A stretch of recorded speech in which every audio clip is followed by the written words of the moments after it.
tahun pemerintahan Presiden Prabowo Gibran. Hingga saat ini terdapat 165 titik sekolah rakyat yang telah beroperasi di seluruh Indonesia. Dimulai sejak Juli, Menteri Sosial Saifullah Yusuf bersama dengan Wakil Menteri Sosial Agus Jabo dan Sekretaris Kabinet Teddy Indra Wijaya ini meninjau operasional penyelenggaraan sekolah rakyat di SMRA 33 Tangerang Selatan. Dalam kesempatan itu, Seskap Teddy Indra Wijaya mengatakan sekolah rakyat menjadi bagian dari sinergi nasional pemerintah Presiden Prabowo dalam penanggulangan kemiskinan. Program ini adalah upaya pemerintah untuk memberikan akses pendidikan bagi anak-anak dari keluarga penerima manfaat. Hingga saat ini terdapat 165 titik sekolah rakyat yang telah beroperasi di seluruh Indonesia dimulai sejak Juli hingga September 2025. Melalui program ini, siswa dibekali pendidikan menengah berasrama dengan pendekatan pembinaan karakter, pendidikan akademis, dan kecakapan hidup.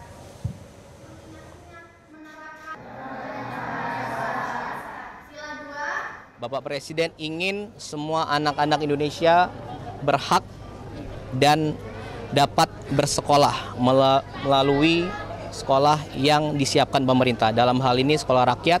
Jadi untuk anak-anak yang dulu pernah sekolah kemudian terputus, bahkan dia tidak pernah sekolah karena keluarga ataupun lain halnya, dan pernah sekolah tapi ada kesulitan ekonomi jadi tidak bersekolah, disinilah disekolahkan lagi, diberi pendidikan lagi, diberi keterampilan lagi, dan sekaligus bedanya apa? Diasramakan, diberi tempat tinggal, diberi makan 3 kali makan bergizi, kemudian snack dan vitamin yang lainnya, diberi tempat tinggal yang nyaman, kamar mandi, kesehatan dijamin, dan orang tuanya yang masih ada dapat mengunjungi mereka di waktu yang sudah ditentukan. Dan kita lihat ya Glory, secara bertahap dari zamannya digodok, sekarang kayaknya sudah mulai kelihatan dampaknya nih sekolah rakyat. Sudah banyak ya, 165 titik loh. Betul. Yang sudah dibangun oleh sekolah rakyat ini.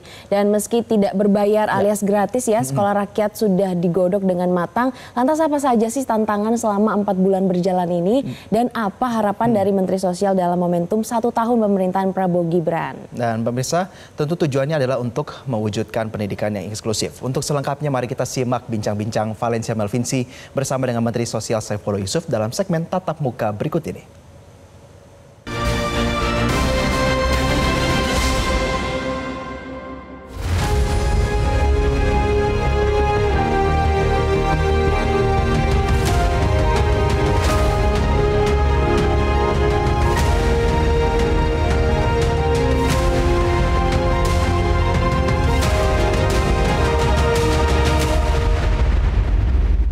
Selamat pagi pemirsa, Anda masih bersama kami di Selamat Pagi Indonesia. Kali ini saya spesifik mau bahas untuk Anda apa yang sudah dikerjakan oleh Kementerian Sosial. Sudah bersama saya ada Menteri Sosial Republik Indonesia, Saifullah Yusuf, yang biasa akrab kita sapa Gus Ipul. Gus Ipul, apa kabar? Baik Mbak, Alhamdulillah. Sehat? Sehat. 1 tahun perjalanan ini sehat? Sehat, Alhamdulillah. Semakin sehat saya lihat. Semakin sehat, Alhamdulillah. Gus Ipul. 6 bulan yang lalu ya ke sini ya? 6 bulan yang lalu saya ke sini pemirsa. Kita tanya waktu itu soal bagaimana sekolah rakyat ini rencananya akan direalisasikan. Ya. Sekarang kita sudah lihat. Dan banyak dampaknya yang dirasakan oleh anak-anak, kemudian keluarga yang anaknya sekolah di sekolah rakyat. Yeah. Gus Ipul, secara personal saya mau mulai dulu. Gus Ipul, selama sekolah rakyat ini sudah berjalan sampai hari ini, apa yang paling berkesan? Ya, kita ketemu banyak ya warga-warga yang selama ini mungkin terabaikan, selama ini belum terbawa dalam proses pembangunan. Mereka adalah keluarga-keluarga yang punya daya tahan luar biasa ya. Mereka berjuang untuk bisa bertahan di tengah-tengah kesulitan yang mereka hadapi ya, mungkin kesulitan pekerjaan, kesulitan untuk memperoleh rumah yang layak huni, kesulitan untuk bisa menyekolahkan anaknya, tapi mereka tetap bisa tersenyum, mereka punya ketabahan yang luar biasa, padahal suaranya tidak pernah didengar. Keluarga seperti inilah yang sebenarnya oleh Bapak Presiden mengajak kita semua untuk kita toleh, kita berikan perhatian. Dan sudah diberikan perhatiannya ya. Dan kita mulai. Salah satunya sekolah rakyat. Betul. Gus Ipul, dari hari pertama ditetapkan targetnya, angkanya sudah disampaikan kepada publik. Sejauh ini tercapai tidak target-target itu? Alhamdulillah melebihi target yang diberikan oleh Pak Presiden ya. Kita bahkan sekarang ini sudah sampai pada 165 titik sekolah rakyat rintisan di berbagai daerah seluruh Indonesia, mulai Sabang sampai Merauke. Dengan total siswa yang sudah sekolah? Hampir 16.000 siswa. Oke, hampir 16.000 siswa. SD, SMP, SMA. Dalam perjalanannya Gus Ipul, apakah mungkin ada kendala yang kemudian ditemukan, ada hambatan, pasti ada saja kan? Pasti. Untuk daerah-daerah yang makin sulit dicapai? Pasti. Kesulitan pasti ada, tantangan pasti ada, dinamika pasti ada. Karena ini mengurus siswa-siswa sekolah rakyat dari keluarga istimewa. Maksud saya istimewa tadi itu, mereka ini latar belakang lingkungannya berbeda, apalagi ada yang SD, ada yang SMP, SMA, itu ada kesulitannya tersendiri. Dan ini dibutuhkan kesabaran, dibutuhkan empati, dan juga dibutuhkan mekanisme dan sistem yang kuat. Bagaimana bisa mendidik mereka dengan baik sesuai tujuan penyelenggaraan sekolah rakyat ini. Dan setiap kita berada di sekolah rakyat, kita tidak akan kekurangan masalah, ya. Selalu saja ada masalah. Tapi inilah yang harus dicarikan solusi, dan dengan adanya kebersamaan, tim yang kuat, alhamdulillah semua dinamika itu bisa diatasi. Bicara soal masalah, Gus Ipul, pemirsa mungkin masih ingat pada saat Anda scroll di media sosial, mungkin ada yang memberitakan dengan angle-nya masing-masing, kalau ternyata ada guru-guru yang dilaporkan mundur dari sekolah rakyat. Secara sukarela mengatakan saya mundur saja. Dalam 1 bulan pertama saja, Gus Ipul, ada tercatat 146 guru yang mundur. Itu sebenarnya permasalahannya duduknya ada di mana? Kenapa mereka mundur akhirnya, Gus Ipul? Mungkin mereka tidak siap ketika ditempatkan dalam satu titik tertentu ya, karena terlalu jauh dari domisilinya, atau mungkin mereka sudah dapat pekerjaan di tempat lain ya yang lebih baik, atau mungkin juga mereka ada pertimbangan-pertimbangan yang kita tidak tahu persis karena tidak ada pemberitahuan.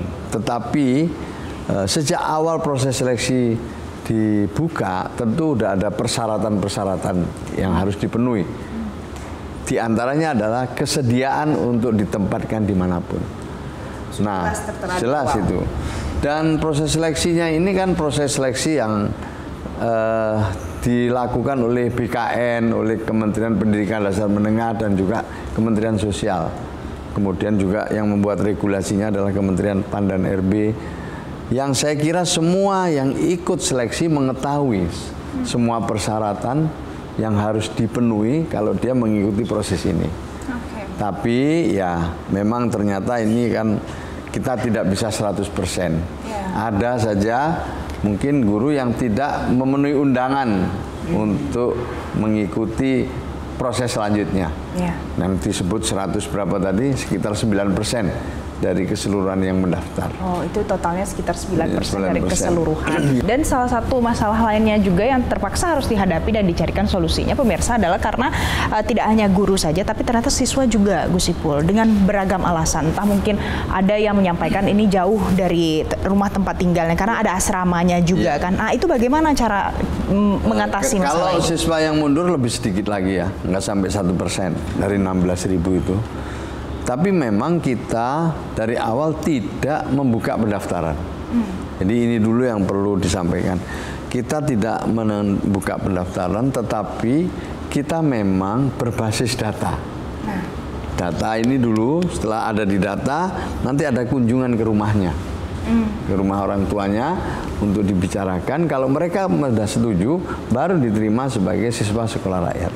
Jadi tidak ada yang namanya pendaftaran, tidak ada pembukaan untuk menerima siswa. Yang ada adalah kami yang aktif untuk mencari keluarga-keluarga yang memenuhi kriteria untuk bisa sekolah di sekolah rakyat. Oke, jadi tidak ada pendaftaran. Maka ada memang kita tidak, sekali lagi tidak bisa 100%. Setelah mereka tanda tangan, orang tuanya kan harus tanda tangan tuh. Setelah disepakati, orang tuanya tanda tangan, dikonfirmasi Dinsos setempat, konfirmasi Dikdesmen setempat, dengan masyarakat atau tokoh-tokoh seperti RW setempat sudah setuju, naik ke bupati, dari bupati ditandatangani, diusulkan ke kami. Nanti kami seleksi sekali lagi, kalau memang memenuhi syarat baru kita tetapkan sebagai siswa sekolah rakyat. Seperti itu proses seleksinya. Jadi orang tuanya sudah tanda tangan. Tapi dalam prakteknya kemudian di minggu-minggu pertama terutama ya, pada saat dimulai pembelajaran atau masa pengenalan lingkungan sekolah, anaknya rindu rumah, nggak biasa pisah sama orang tuanya juga kangen sama anaknya, ada beberapa yang seperti itu. Lalu apa kemudian yang kita lakukan? Kita mengambil lagi data yang sudah ada ngantri di belakangnya untuk kita tindak lanjuti lagi. Jadi itu berlaku untuk 16.000 siswa yang sudah masuk saat ini. Tapi sampai sekarang nggak sampai 1%. Jadi nggak banyak lah. Ada yang kabur, ada. Kabur? Ada 5 orang atau apa kabur di satu sekolah. Habis itu kita yakinkan lagi dari 5 itu balik 2, yang 3 nggak. Ya nggak apa-apa. Ya. Jadi karena kita terus terang tadi istilah saya, kita bertemu dengan keluarga-keluarga istimewa. Keluarga titipan Tuhan juga ini. Mereka yang masuk dalam kategori tidak mampu, kurang mampu, dan miskin ekstrim gitu. Yang ini memang menjadi kewajiban negara untuk memberikan kesempatan kepada keluarga yang seperti ini memperoleh pendidikan. Betul. Karena banyak orang yang mungkin bertanya ya Gus Ipul, jadi sekolah rakyat ini sebenarnya ditujukannya untuk siapa? Dan itu kan erat kaitannya dengan datanya bagaimana. Karena sudah sering kali dibahas pemirsa, antara data di BPS, kemudian data di Kemensos, kerap kali berbeda. Kita akan tanya, tapi setelah jeda tetaplah bersama kami.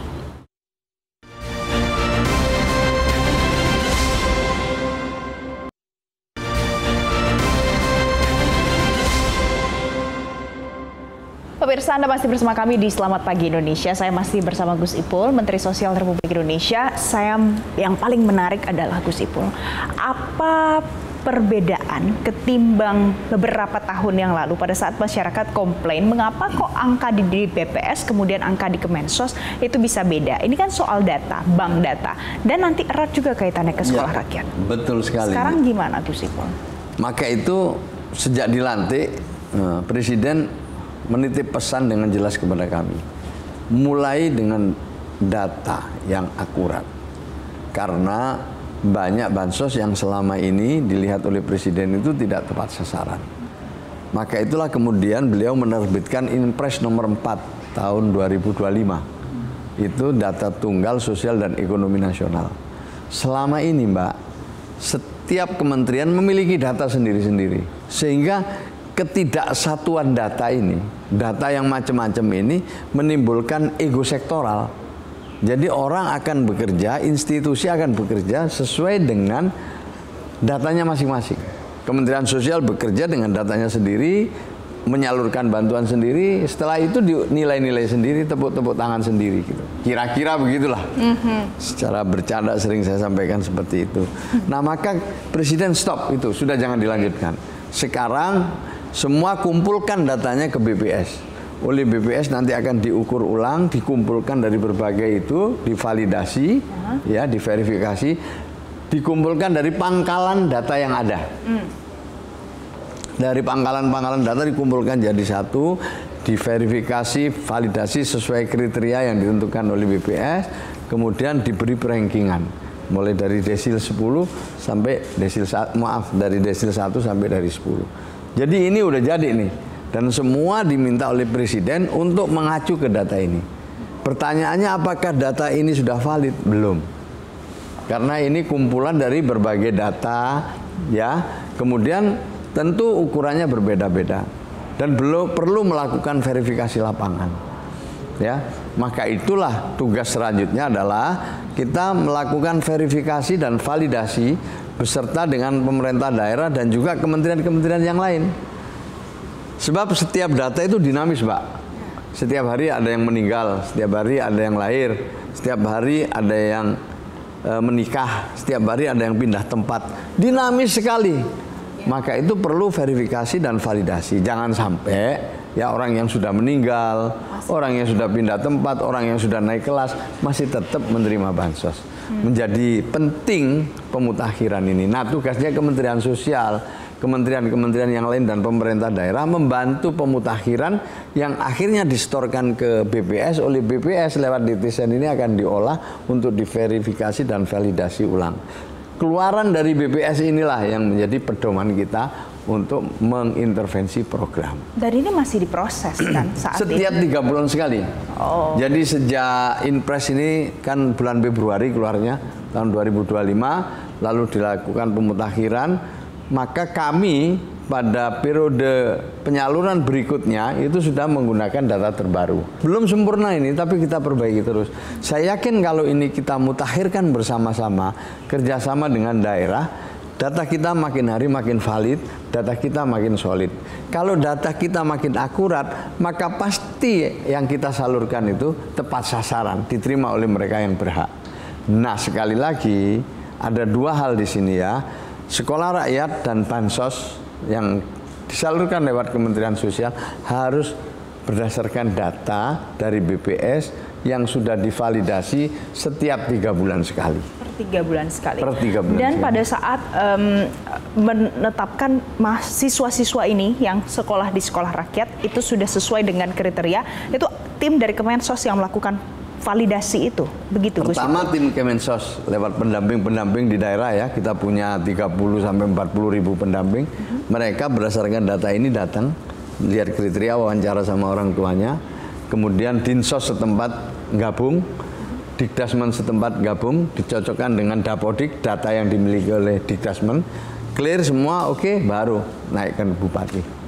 Jadi tidak sendirian, tidak hanya jajaran Kementerian Sosial, tapi ini bersama-sama sehingga bisa dipertanggungjawabkan.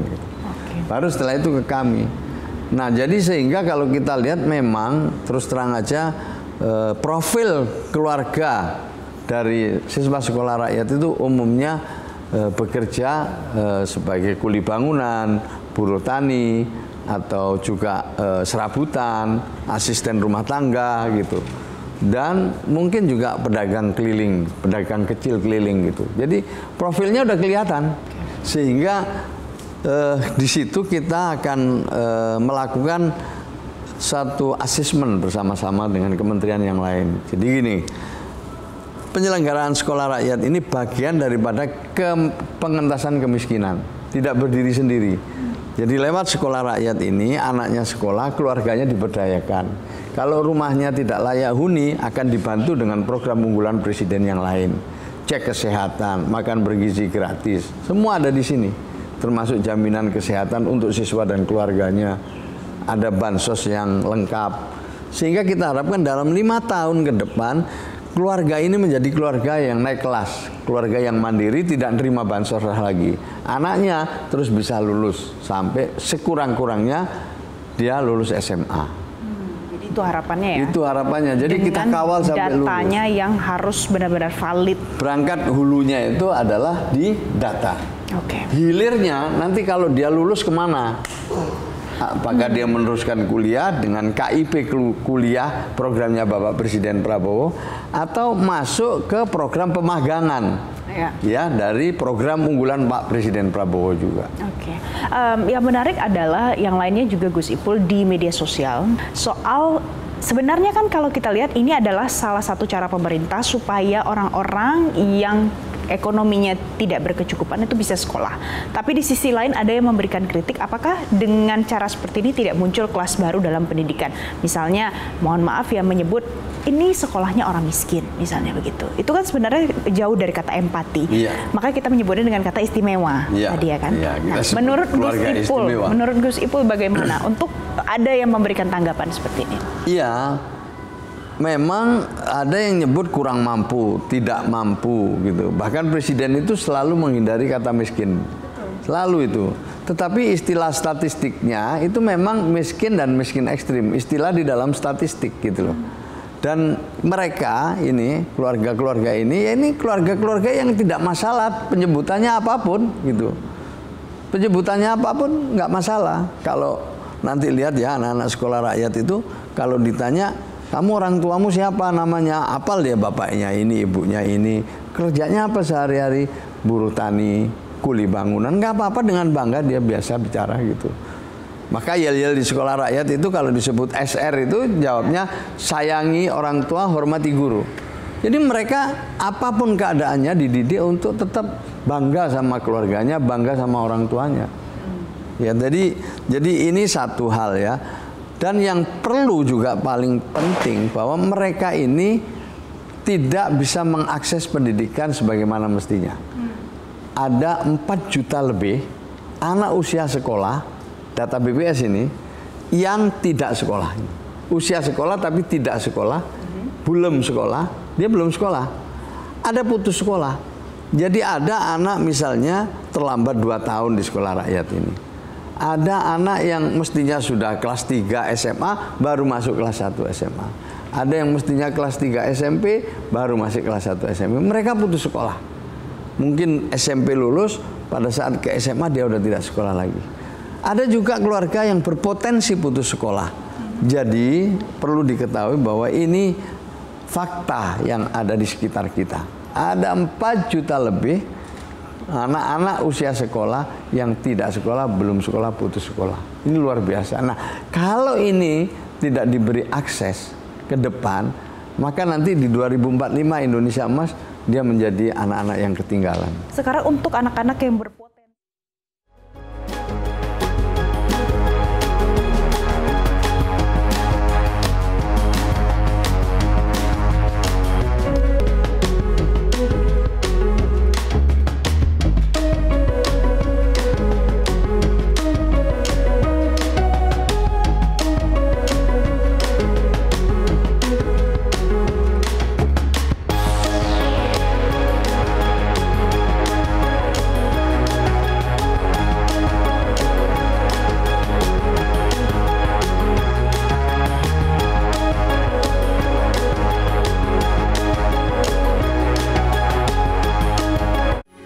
Metro TV. Jelajahi cara baru mendapatkan informasi. Download Metro TV Extend sekarang.